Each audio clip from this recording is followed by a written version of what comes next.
technologie et des images subliminales rivées sur un écran à vision holographique. Il sait désormais que son imagination n'a pas de limite, construisant des citadelles pour défier l'espace. Ouais, et voilà, le temps. de retour de base, toujours en face. Mais avant de commencer cette géniale petite vidéo, je vais vous montrer quelque chose.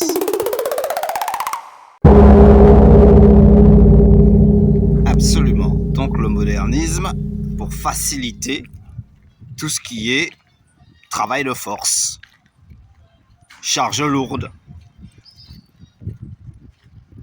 trop froid, trop chaud. Donc avec le modernisme, tu peux prendre une fusée, tu peux traverser l'espace intersidéral, t'envoler vers les étoiles. Avec un sous-marin, tu peux aller en profondeur dans les failles de l'océan. Ainsi de suite. Tout ce qui est connecté. Un monde virtuel holographique rivé sur des écrans à induction Ouais, magnétique. c'est vrai que tout peut paraître bien beau, bien chouette, bien super, bien génial, avec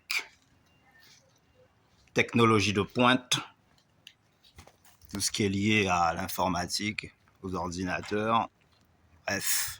Ouais, un monde ultra moderne, quoi. Mais la vraie question étant de savoir jusqu'où tu peux tirer le modernisme, car nous savons bien qu'il n'y a pas de exploitation minière sans dévastation écologique.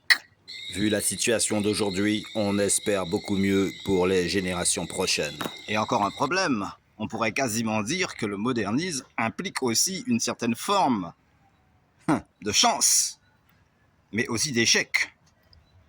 Parce que tout le monde ne peut pas se payer. Comme à toutes les époques, les temps modernes impliquent l'exploitation de l'homme par l'homme. En bref, les technologies dernier cri. Yo, hi, Mr. Yo.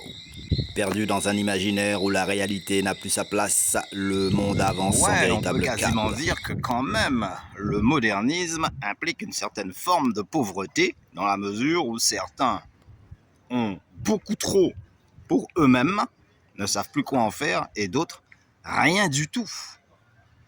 Pas un clou.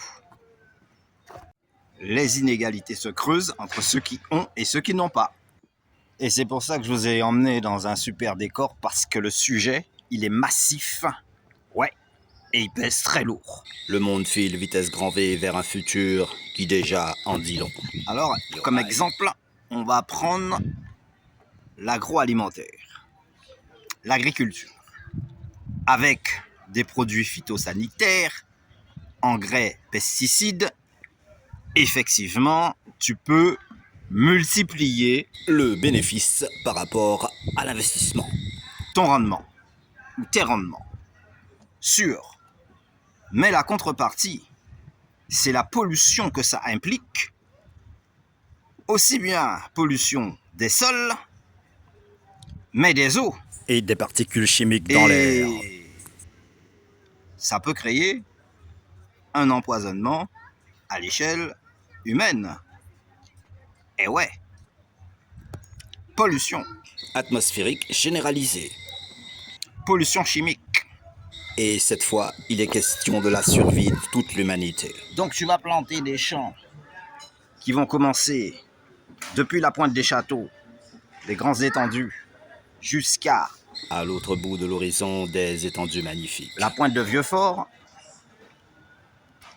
et impliquant des conséquences irréversibles.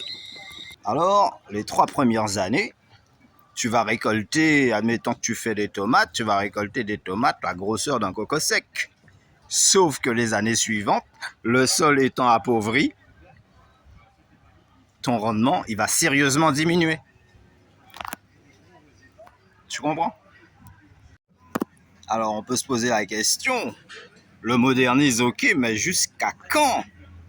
Parce que s'il s'agit de dévaster tout un écosystème pour récupérer quelques minerais, coltan, cobalt, silicium, etc., et constater qu'ensuite, Des peuples entiers laissés pour Ok. compte, Et chassés donc, de leur terre. dans le domaine de la... Logique des choses au fil de l'histoire. Ouais, la question, ce sera toujours jusqu'à quand on va pouvoir tenir ce régime de surexploitation des sols à l'infini. Alors, on peut prendre l'exemple de l'humus, par exemple. Tout ce qui est résidu de pluie et de particules végétales va se retrouver directement dans la mer par le ruissellement des eaux de pluie. Mais l'humus aurait été plus efficace une fois dépollué sur les terres agricoles.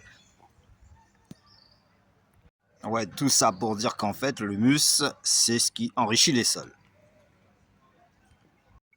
Alors, ensuite, on a le phénomène de la distance. Donc, il faut charger les camions, on les emmène jusqu'au bateau, les bateaux traversent l'océan dans tous les sens, dans toutes les directions, et c'est des super tankers, super jumbo, et lorsqu'on te parle de taxe carbone, eh ben, il faut savoir que un seul rivalise avec des milliers de véhicules. One.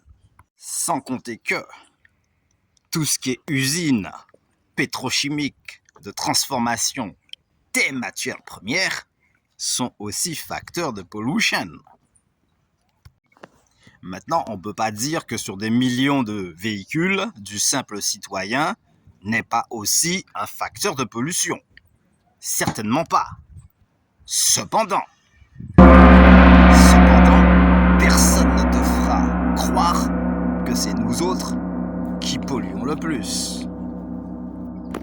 Et donc, nous autres, simples citoyens, qui polluons très peu et qui faisons attention à la nature, eh bien, on constatera que eux autres industriels ne sont nullement mis en cause. À la table des grands rois, chacun posera son carré d'as. Alors évidemment, à ce rythme-là, non seulement tu pollues l'environnement, mais tu détruis un écosystème empêchant les échanges de pollen, en tout cas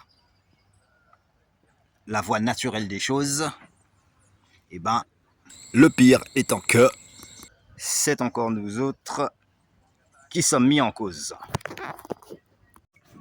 Et lorsque tu veux faire en sorte de multiplier les fréquences de décollage et d'atterrissage des avions, il faut que tu saches que tu dois encore agrandir des aéroports, que tu dois tenir compte de la rentabilité. Et comme on sait très bien que avec ces mecs-là, c'est tout pour le profit et rien pour les autres, il est clair qu'en cas d'accident, ceci ne fait qu'augmenter les risques. Surtout si on sait très bien qu'avec les hommes d'affaires, c'est au plus mettre de l'argent dans sa poche, tout pour le fric, mais que... Et là, on est sur le modernisme industriel. On ne parle pas du simple citoyen qui a sa petite villa, qui a mis un portail électrique, des caméras, peut-être un chien et quelques alarmes, 2-3 écrans plats. Ça, c'est que de la petite rigolade. C'est du menu fretin. Non, nous, on est dans le modernisme, haute technologie, à l'échelle industrielle. Grand angle. Ouais, et là, c'est l'évidence même, parce que tu aimes avoir des étendues magnifiques de culture. Certes, mais il te faut de l'eau. L'eau, tu la captes où? Ici, là? Tu aimes tout ce qui est grande ville. 16, 18, 20 millions d'habitants. Ah ouais, mais il te faut de l'énergie.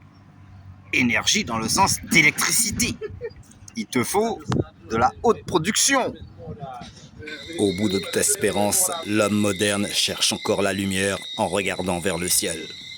Et forcément, plus il y a du monde, plus il te faut des marchandises, plus il faut que tu charges les supermarchés, et plus forcément, tu es amené à faire des allers-retours entre différents pays pour transporter des marchandises parfois vitales ou utiles, mais déjà hors de prix. Et alors, il va falloir que tu produises de plus en plus à l'extérieur pour alimenter les supermarchés.